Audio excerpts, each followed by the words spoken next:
Dragon Prince yuan के इस episode की शुरुआत में हम देखते हैं कि झा युआन जो होता है ये इन सभी के सामने आ गया होता है और झा युआन को देख के ज़ियाओ तियानजुआन जो होता है काफी ज्यादा हैरान होता है और कहता है कि क्या तुम झा युआन हो क्या? नहीं, ये नामुमकिन है। आखिर तुम यहाँ पे क्यों आए हो? तो झा युआन कहता है कि जैसा कि तुमने कहा कि मैं यहाँ पे कुछ मुसीबतों को, परेशानियों को यहाँ से हटाने के लिए आया हूँ। जबकि सेक्रेट पैलेस का ये जो बंदा होता है ये कहता है कि लिटिल फ्रेंड, ये हमारे सेक्रेट पैलेस के और इनके बीच के मामला है, तो मैं बस उम्मीद करता हूँ कि तुम इसमें इंटरफेयर नहीं करोगे, नहीं तो तुम्हारे लिए ही काफी बड़ी मुसीबतें खड़ी हो जाएंगी। तो झा युआन कहता है कि आखिर तुम ये क्या कह रहे हो? सेक्रेट पैलेस के अंदर सभी नीच लोग हैं जो कि मरना डिजर्व करते हैं। और झा युआन की इस बात को सुन के इस बंदे को वाकई में काफी ज्यादा गुस्सा आ जाता है और ये तुरंत ही काफी खतरनाक तरीके से अपनी जेनेसिस क्यू को रिलीज करते हुए गुस्से से कहता है कि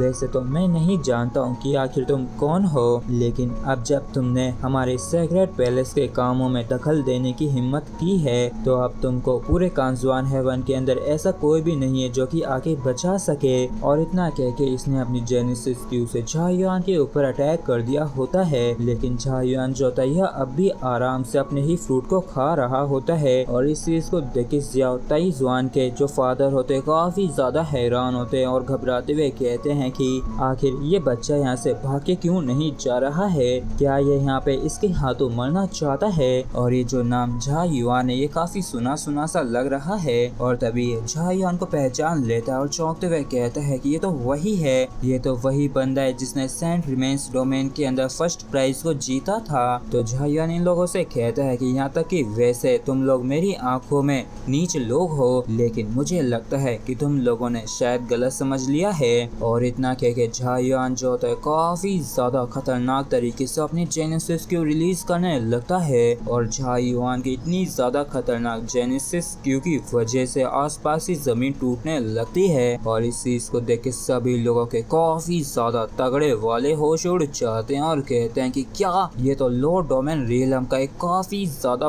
पावरफुल कल्टीवेटर है और इसकी जेनेसिस क्यू का जो प्रेशर है वह सच में असहनीय है। मतलब कि झा युआन की जेनेसिस क्यू से जो प्रेशर रिलीज हो रहा था तो यहाँ पे ऐसा कोई भी नहीं होता जो इसे झेल पा रहा होता है। जबकि सेक्रेट पैलेस के इस बंदे के भी काफी तगड़े वाले होश उड़ गए होते हैं और ये कहता है कि ये नामुमकिन है। जबकि ज़ियाओ ताइजुआन जो होता है काफी ज्यादा हैरान होते हुए कहता है कि क्या ये झा युआन की रेनफोर्समेंट है। जबकि झा युआन जो होता है एक पत्थर को, मतलब एक छोटे से स्टोन को टॉस करते हुए कहता है कि मेरे पास तुमसे भी ज्यादा लोग हैं। जबकि सेक्रेट पैलेस के इस बंदे की काफी गंदी वाली फट गई होती है और ये काफी ज्यादा घबराते हुए कहता है कि तुम मुझे नहीं मार सकते हो, क्योंकि अगर तुमने ऐसा किया तो पैलेस मास्टर तुम्हें जिंदा नहीं छोड़ेंगे। जबकि इस सब झा युआन जो होता है अपनी जेनेसिस क्यू से उस स्टोन को इसकी तरफ थ्रो कर देता है और कहता है कि क्या पैलेस मास्टर से तुम्हारा मतलब शेंग युआन से है, लेकिन तुम चिंता मत करो, आज नहीं तो कल मैं खुद उसके पास जाऊंगा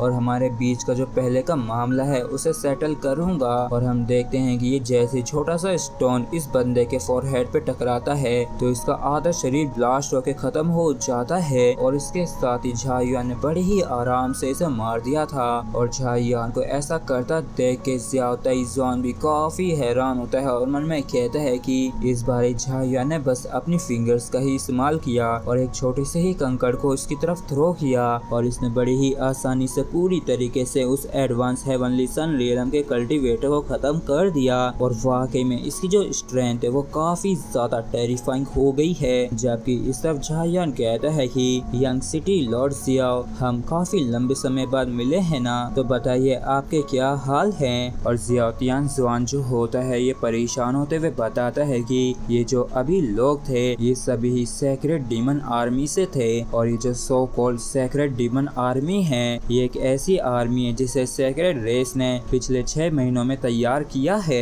और ऐसा कहा जाता है कि सेक्रेट पैलेस जो है वो एक डिवाइन ब्लड अल्तार को पोजेस करता है जिससे एक सेक्रेट डीमन वॉरियर बना जा सके और इसके लिए उस वॉरियर को हर हाल में अल्तार से एक बैप्टिज्म सेरेमनी मिलनी ही चाहिए और इसके बाद उनकी जो स्ट्रेंथ होती है वो काफी ज्यादा बढ़ जाती है और इसी ब्लड अल्तार की मदद से कई सारे नेसेंट सोर्स और लो डोमेन एक्सपर्ट्स का जन्म हुआ। तो झायुआन भी सोचता है कि क्या ये वही तरीका है जिसकी वजह से सेक्रेट पैलेस अचानक से इतना ज्यादा पावरफुल हो गया और मैंने कभी भी किसी भी ऐसे बैप्टिज्म के बारे में नहीं सुना कि वो किसी की भी स्ट्रेंथ को इतना ज्यादा बढ़ा दे कि वो लो डोमेन स्टेज पे ही पहुंच जाए और इस तरीके के ये जो तरीके हैं इसके सच में काफी ज्यादा खतरनाक परिणाम होंगे और पक्का सेक्रेट रेस से इस डिवाइन ब्लड अल्तार के पीछे होगी। और तभी जियाओ ताइतियान जुआन का जो फादर होता है वो कहता है कि तुम दोनों अब बातचीत करना बंद कर दो क्योंकि योर हाइनेस आपको तो सबसे पहले ग्रेट झाओ एम्पायर जाना चाहिए क्योंकि मुझे मालूम चला है कि जो मेन सेक्रेट डीमन आर्मी है वो सीधे ग्रेट झाओ एम्पायर ही गई है और शायद ऐसा हो सकता है कि सेक्रेट पैलेस को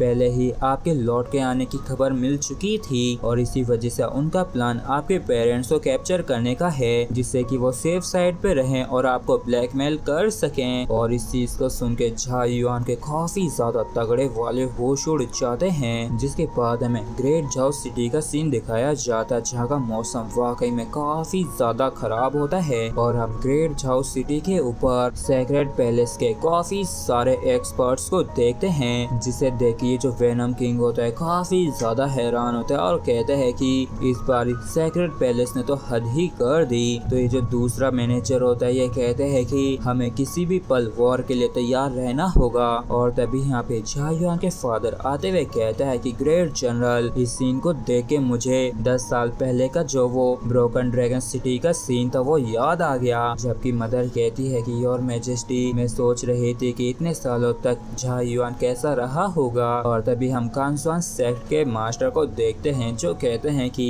प्लीज आप लोग बिल्कुल भी चिंता मत करिए वो एकदम सेफ है और आज ये जो प्रॉब्लम खड़ी हुई है तो पक्का इसलिए खड़ी हुई है क्योंकि सेक्रेट पैलेस जो है ये झायुआन से डरता है और क्योंकि ये उससे सीधा नहीं भिड़ सकता है इसलिए ये उसे ब्लैकमेल करना चाहता है। और इस चीज को सुन के झायुआन के फादर जो होते चौंक जाते और पूछते हैं कि कैसा हो सकता है कि वो लड़का यहाँ तक कि पीक मास्टर शेन के मुकाबले का हो गया है। और इस चीज को सुन के इस मास्टर के बेहोश उड़ जाते हैं और ये कहता है कि क्या ये बेहुदा बकवास मत करो। लेकिन झायुआन के फादर जो होते काफी खुश होते हुए कहते हैं कि जैसा कि एक्सपेक्ट किया ही था झाओ फैमिली के सेक्रेट ड्रैगन से और यहाँ तक कि अगर हम ग्रेट झाओ सिटी के अंदर मर भी जाते हैं तो भी कोई अफसोस नहीं होगा लेकिन हम किसी भी हाल में अपने आप को सेक्रेट पैलेस के हाथ नहीं लगने दे सकते हैं क्योंकि अगर ऐसा हुआ तो ये लोग हमारा इस्तेमाल करेंगे युआन को ब्लैकमेल करने के लिए। और तभी हम देखते हैं कि यहाँ पे काफी ज्यादा पावरफुल सेक्रेट पैलेस का कल्टीवेटर आ गया होता है जिसको देख के ये सभी लोग काफी ज्यादा हैरान होते हैं और ये लोग पहचान लेते हैं कि ये जो मास्टर है सेक्रेट पैलेस का ये गोल्डन सेक्रेट हॉल का पांग युआंग है जिसको देख के झायुआन के फादर भी परेशान होने लगे थे। और हम पांग युआन को देखते हैं जो कि आसमान में एक सिंहासन के ऊपर बड़े आराम से बैठा होता है और ये कहता है कि अब से लेके तुम लोगों के पास सिर्फ 3 ही दिन हैं तो चलो तुम लोग मुझे बताओ क्या तुम लोग सरेंडर करना चाहते हो या फिर नरसंहार। और इसी के साथ ही फ्रेंड्स हमारा जो एपिसोड है ये यहीं पे खत्म होता है। अगर आप लोगों को वीडियो अच्छा लगा हो तो प्लीज चैनल को सब्सक्राइब और वीडियो को लाइक करना बिल्कुल भी ना भूलें। Thank you.